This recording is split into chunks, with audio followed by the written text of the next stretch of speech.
sitio de la Cámara de Diputados. Doctora Claudia Sheinbaum, tiene el uso de la voz, por favor. Sí, muchas gracias al diputado Noroña. Gran parte de la discusión sobre las energías renovables es el tema de que la energía solar, la eólica son intermitentes, es decir, no pueden generar en la parte base de la curva. El consumo de energía eléctrica depende, pues, a lo largo del día de cuánto consumimos. En la mañana se consume cierta cantidad, en la tarde otra y en la noche, pues, hay un pico de consumo. Dado que prácticamente no hay almacenamiento de la energía, con excepción de las presas, pues hay que generar al mismo tiempo que se tiene que consumir. Dado que el pico está en la noche y la generación solar es en el día, pues hay ahí un desequilibrio, por llamarlo así. Entonces, una parte importante de la discusión de las energías renovables es la parte base de la curva. Y ahí en esa parte base, algo que se ha desarrollado de manera muy importante es la producción de energía a partir de la biomasa. No de la biomasa en sustitución del alimento, sino de la biomasa, por ejemplo, a partir de los residuos sólidos orgánicos de la basura. Y es uno de los proyectos que estamos desarrollando en la ciudad.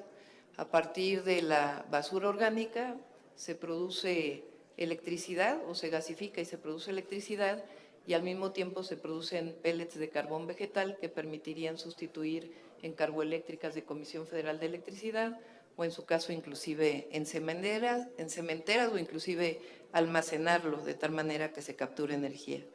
Ese, como otros proyectos, pues son fundamentales para poder tener un balance entre las fuentes fósiles, las fuentes de energía renovable y poder hablar pues, de un esquema de generación eléctrica basada en energías renovables en donde haya un mix de energía que lo permita. Al mismo tiempo, el otro gran tema pues, es la sustitución de las energías fósiles para el transporte. Y ahí pues, hay un proceso de electrificación o de otro tipo de energías que también son importantes. Yo quisiera comentar dos temas que creo que son fundamentales y que no se han tocado aquí y que valdría la pena en el proceso de discusión de la reforma eléctrica plantearlos. Porque si estamos hablando de cambio climático, pues hay que hablar también de la captura de carbono. Y lo que significa el programa Sembrando Vida en la captura de carbono, cómo el carbono que se captura y que se emite a partir de fuentes fósiles es fundamental, porque se invierte más en Sembrando Vida en México que lo que se aportó por los países desarrollados en la COP para la producción de fuentes renovables de energía para los países en desarrollo. Entonces, si se va a hablar de cambio climático, tiene que hablarse de la captura de carbono y tiene que hablarse también de la generación de energía eléctrica. Y esto pues es fundamental en la discusión para que no se quede fuera de lo que se está realizando actualmente por el Gobierno de México. Y finalmente creo que hay también una falsa dicotomía, esta idea de que, y hay que decirla, esta idea de que se van a ir las inversiones privadas de México por la reforma eléctrica es falsa. No tendría por qué ser.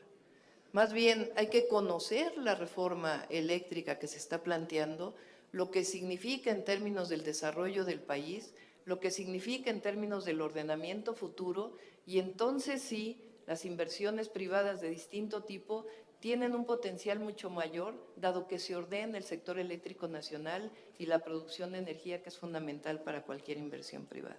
Muchas gracias. Gracias.